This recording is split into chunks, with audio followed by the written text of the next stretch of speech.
गुरुर्ब्रह्मा गुरुर्विष्णु गुरुर्देवो महेश्वरः गुरुसाक्षात् परब्रह्म तस्मै श्री गुरवे नमः।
इस डॉक्यूमेंट्री के द्वारा मैं अपने दादा गुरु पूज्य पंडित ओंकारनाथ ठाकुर के जीवन की झांकी आपको करवाना चाहती हूँ।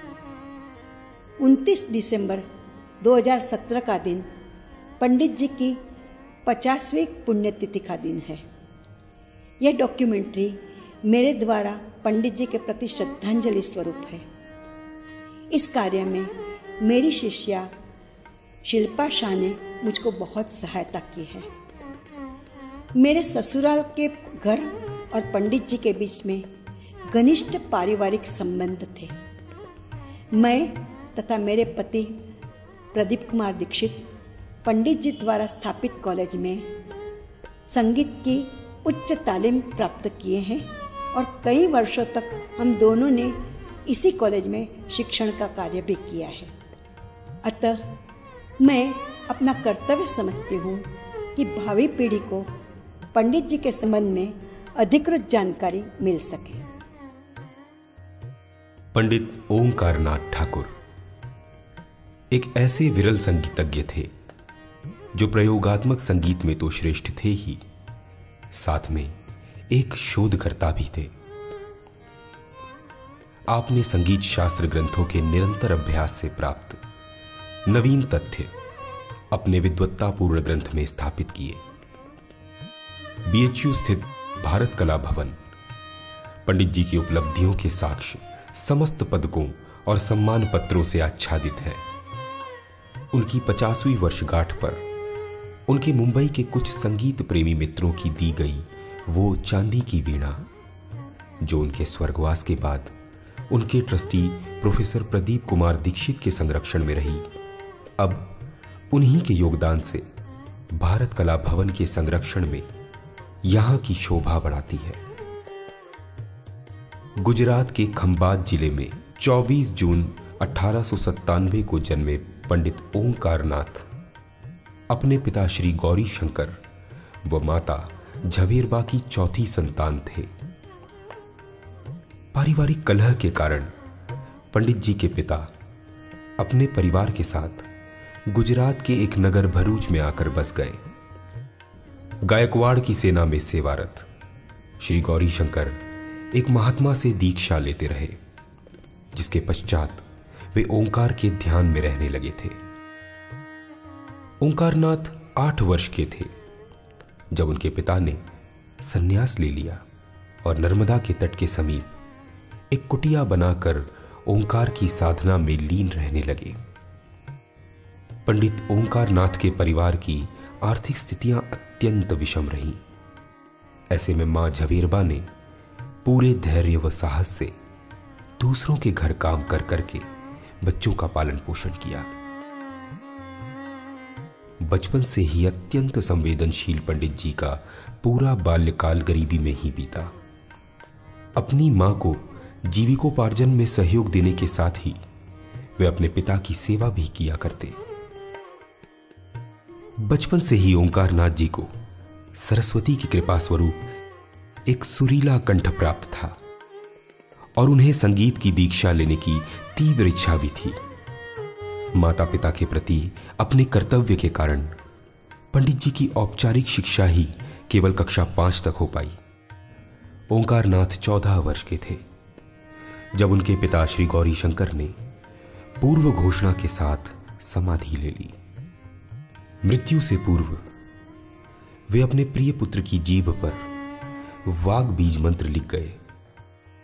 भरूच के एक पारसी सेठ श्री शाहपुर जी डूंगा जी की सहायता से ओंकार नाथ अपनी संगीत की दीक्षा के स्वप्न को पूरा करने आ पहुंचे मुंबई, पंडित विष्णु दिगंबर पलुस्कर जी के पास, जहां अपनी विलक्षण मेधा, ग्रहण शक्ति और स्मरण शक्ति से उन्होंने 9 वर्ष का पाठ्यक्रम 6 वर्ष में ही पूरा कर लिया। ओंकार नाथ ने गायन के साथ साथ विद्यालय के पुस्तकालय की सभी पुस्तकों का अध्ययन भी कर लिया। उनको विद्यार्थी काल से ही संगीत शास्त्र में गहन रुचि और जिज्ञासा रही। बाद में पंडित विष्णु दिगंबर जी ने उन्हें लाहौर स्थित गंधर्व विद्यालय के आचार्य का दायित्व दिया। कुछ वर्षों के कार्यकाल और अपनी गहन साधना और रियाज से स्वर्णिम चमक पा चुके पंडित ओंकार नाथ ठाकुर अब भरूच पुनः लौट आए एक प्रशिक्षक के रूप में। अब पंडित जी संगीत जगत के उदयमान कलाकार बन चुके थे। समय के उन स्वर्णिम क्षणों में ही सन 1922 में सूरत की इंदिरा देवी से आपका विवाह हुआ। गृहस्थ आश्रम के दायित्वों में रहकर भी पंडित जी की लगन और संगीत के प्रति अथाह प्रेम में कोई कमी नहीं आई, अपितु विवाहोपरांत उसमें नई गति और ऊर्जा सी भर गई थी। इसी काल में रियाज के समय आपको राग रागिनियों के भाव रूप के दर्शन हुए।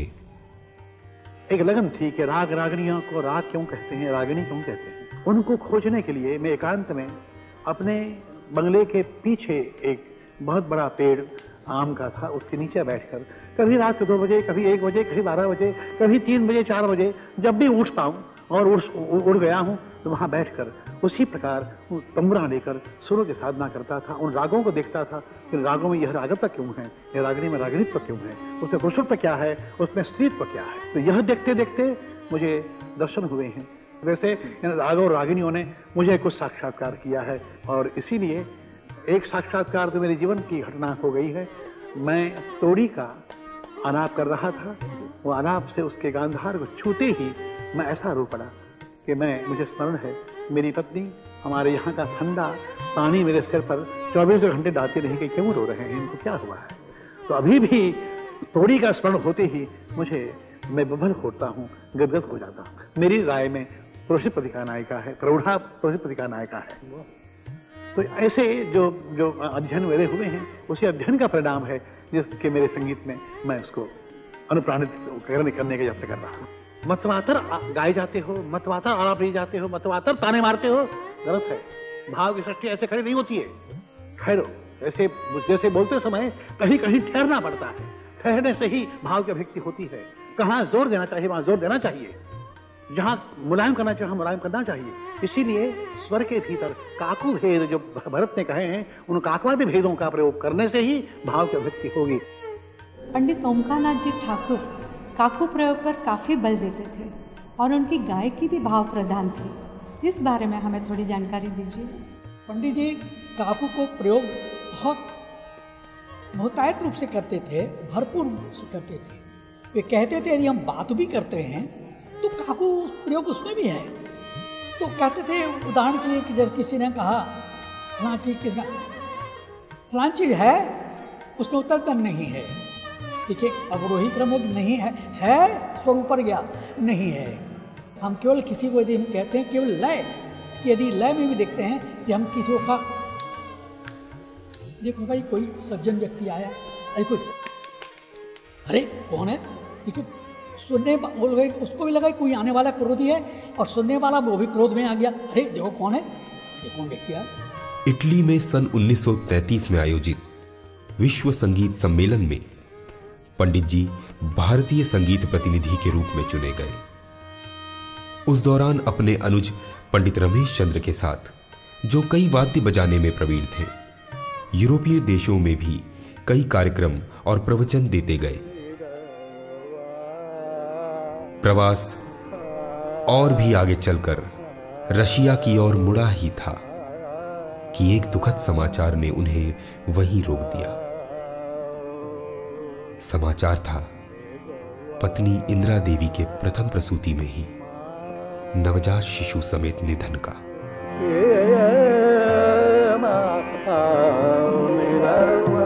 पंडित जी अंदर ही अंदर टूट गए थे। अत्यंत संवेदनशील पंडित जी के भावुक मन पर यह घटना बहुत गहरी छाप छोड़ गई। अपनी पत्नी के मृत्यु के आघात से पीड़ित पंडित जी कुछ समय के लिए विक्षिप्त से हो गए थे। उनका मेमोरी लॉस हो गया था। उनकी ऐसी अवदशा में मेरी नानी सास श्रीमती मंजुलाबेन दवे ने उनकी बहुत सेवा की। पंडित जी मंजुलाबेन को दीदीमा कहा करते थे और अपनी पुस्तक का 6वां भाग, संगीतांजलि का 6वां भाग दीदीमा को समर्पित भी किए हैं। दुखी और निराश से पंडित जी भरूच छोड़ पुनः मुंबई आ बसे। संगीत की कक्षाएं लेने लगे। इस दौरान एक प्रज्ञाचक्षु विद्यार्थी श्री बलवंत राय भट्ट 1938 में पंडित जी के सानिध्य में आए। पंडित जी के कठोर अनुशासन में 12 वर्ष शिक्षा ग्रहण कर श्री बलवंत राय पंडित जी के पट्ट शिष्य तथा विद्यापुत्र बन गए। पंडित जी की अनुपस्थिति में कक्षाओं का संचालन बलवंत राय ही किया करते। काफी वरिष्ठ हो जाने पर पंडित जी की संगीतांजलि पुस्तक में भी बलवंत राय जी ने कुछ संशोधन बताए, जिस पर पंडित जी ने कहा, यह तो बलवंत का अधिकार भी है और कर्तव्य भी। मामी मेरे प्रणाम। आप इस 70 इयर्स की उम्र में आप जो ये सब हस्तकला और ये सब चीज बना रही है, मुझको सचमुच बहुत गर्व हो रहा है कि इस उम्र में भी आपको कुछ न कुछ उद्योग हस्तकला का आप करती रहती है। ये बहुत बड़ी बात हमारे लिए है।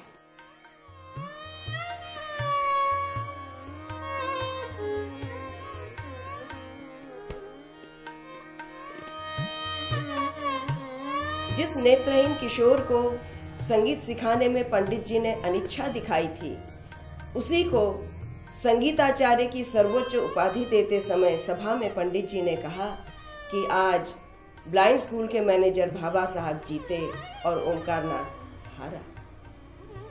इस शिष्य को 12 वर्ष की शिक्षण अवधि में कभी गुरु की ओर से कोई डांट नहीं पड़ी। उनके सीखने के तरीके और गुरु जी का साथ देने के तरीकों से वे इतना प्रभावित थे कि अविभाजित भारत के कराची में उन्होंने कहा कि मैं समझ नहीं पा रहा हूँ, भगवान ने आंखें छीनकर इसे सजा दी है या इस पर कृपा की है। इसके बाद जब कभी ये गाएगा तो मुझे गाने की जरूरत नहीं पड़ेगी। प्रणव रंग नाम से अनेक सुंदर रचनाएं बनाने वाले पंडित जी बलवंत राय जी के रचना कौशल से बहुत प्रसन्न थे। बोले कि बंदिशें तो तुमने मुझसे भी सुंदर बनाई हैं। अपने रचना संग्रह भावरंग लहरी का प्रथम भाग गुरुजी को समर्पित करते हुए बलवंत राय जी ने गुरु वंदना की।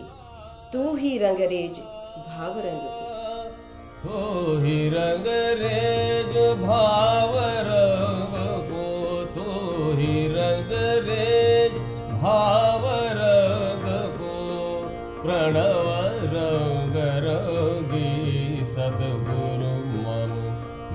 दिन राजत निज स्वर तेज तो ही रंग रेज भाव रंग को तो ही रंग रेज उग्यो भानु संगीत व्योम उग्यो भानु संगीत व्योम सृष्टि पुष्टि कर भाव भूम क्रिया विचार प्रताप परम तव क्रिया विचार प्रताप परम तव उर्वण अगणित निरख भय निस्तेज तो ही रंग रेज भाव रंग को तो ही रंग रेज।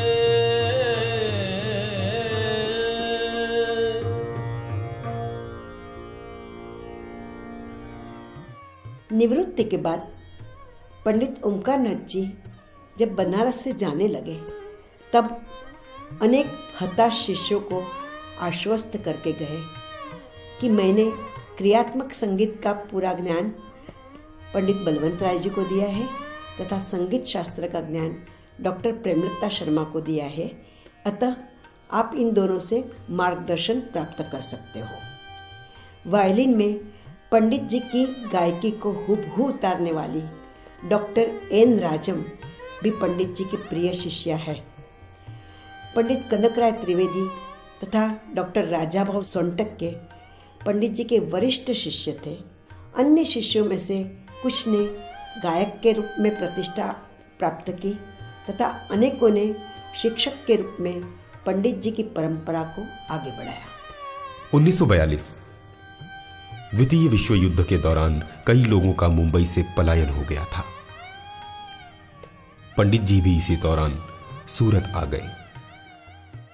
मैडम, आप सूरत से हैं और पंडित जी भी सूरत में कई वर्षों तक रहे। सूरत में तो आपका ससुराल था, सूरत के तो आप जमाई राजा थे। सूरत में तो आपकी दीदी माँ का भी घर था। सूरत के अंबाजी रोड और सोनी फलिया विस्तार में आपने कई वर्ष तक संगीत की क्लासेस चलाए। एक वर्ष सूरत में बरसात नहीं हुई तो आपने मल्हार यज्ञ किया, सूरत के किला के मैदान में मल्हार यज्ञ किया और तीसरे दिन खूब जोर से बारिश हुई। इस घटना के साक्षी आज भी सूरत में जीवित है। वर्तमान समय में आपके नाम के संगीत क्लासेस चल रहे हैं। नगर महापालिका ने आपकी प्रतिमा की स्थापना भी की हुई है। आपके नाम से अवार्ड्स भी दिए जा रहे हैं और कई संस्थाएं प्रतिवर्ष सांगीतिक आयोजन उनकी याद में करती रहती है।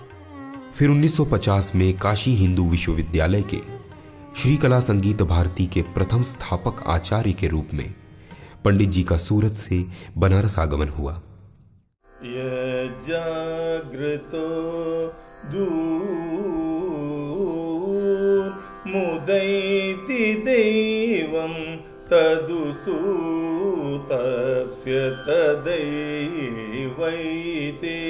दूरं गमं ज्योतिषां ज्योतिरेकं तन्मे मनः तन्मे मनः तन्मे मनः शिवसंकल्पमस्तु शिवसंकल्पमस्तु शिवसंकल्पमस्तु।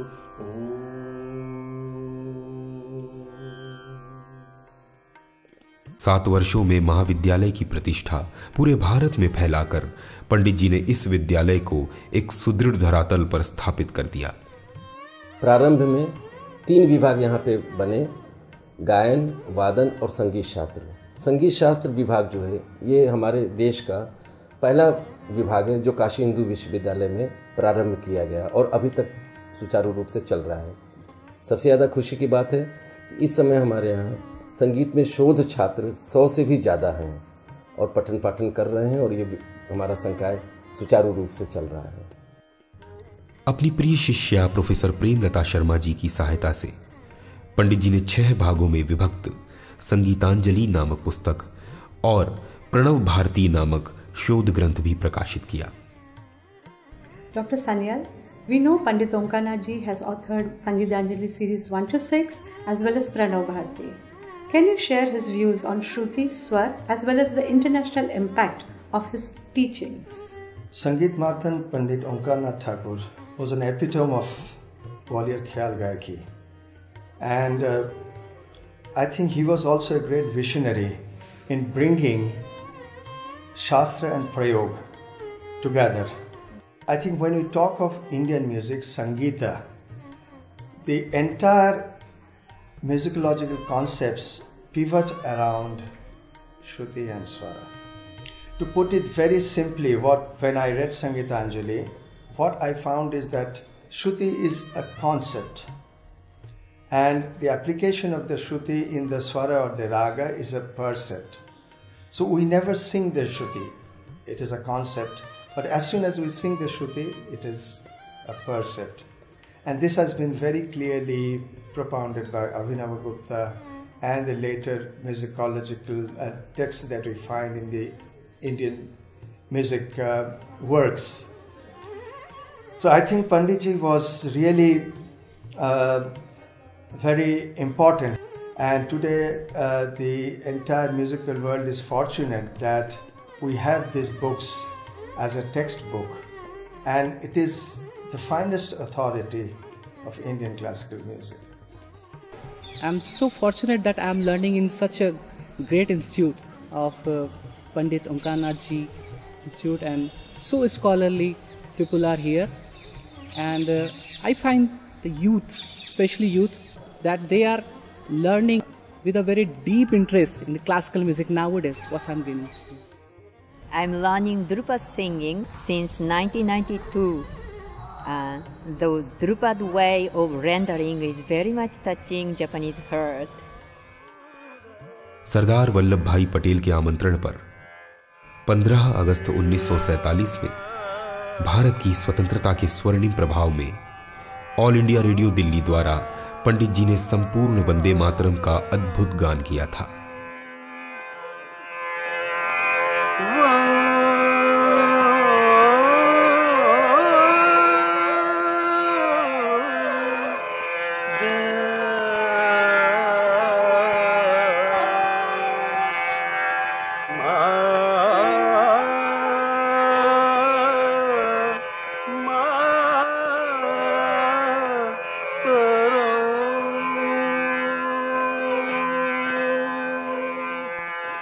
सन 1954 में भारत सरकार द्वारा भारत की विशिष्ट विभूतियों को सम्मानित करने हेतु पद्म पुरस्कार का निर्णय हुआ।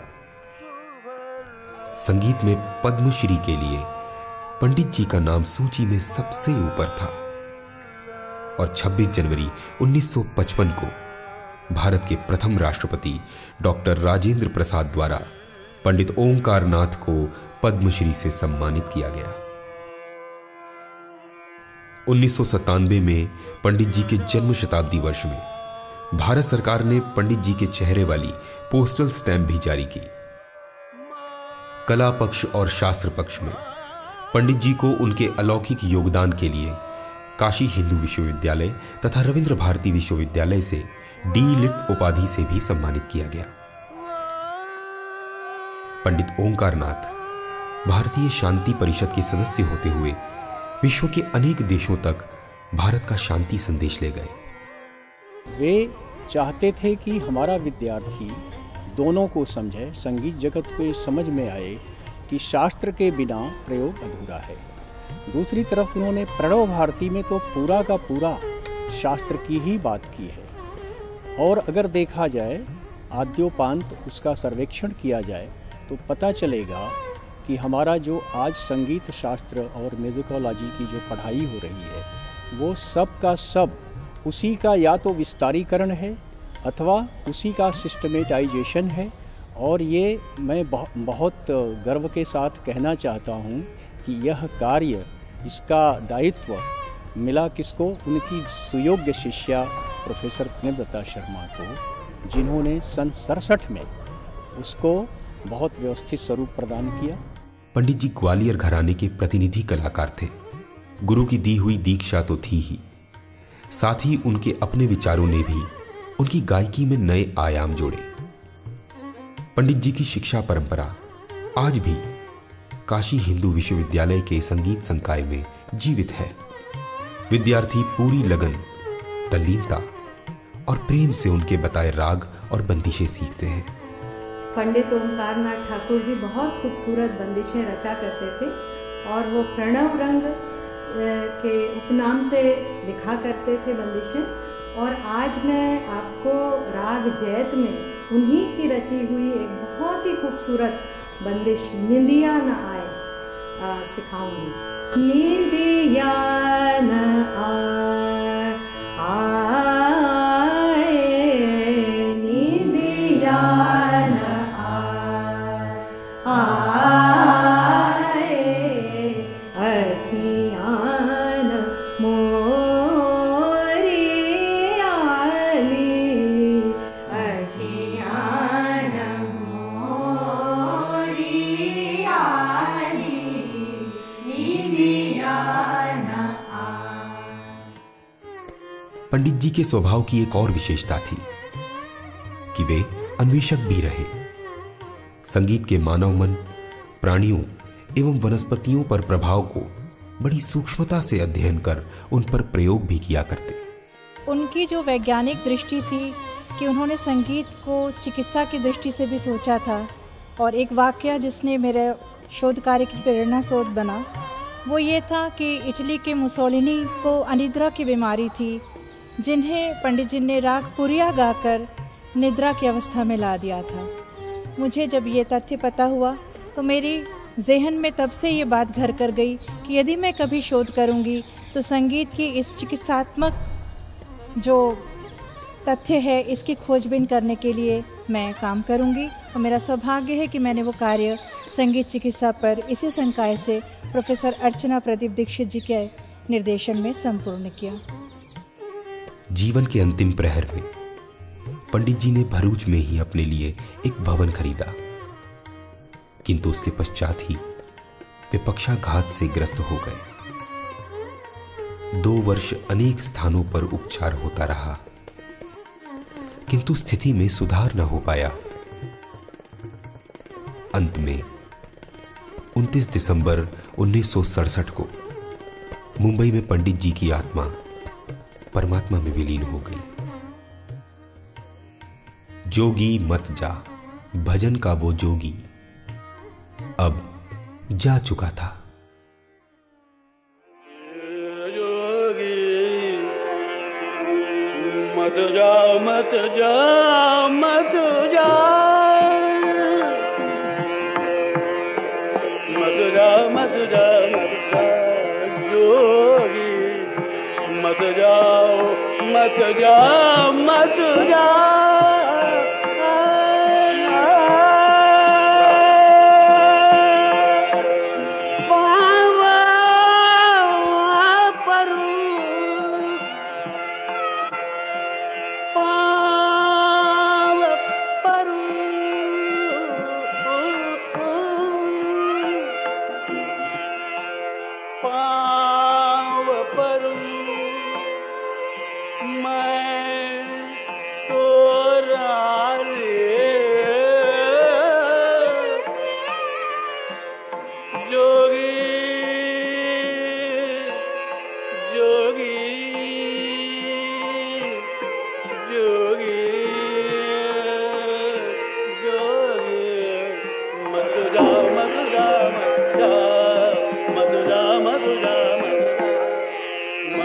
मधुरा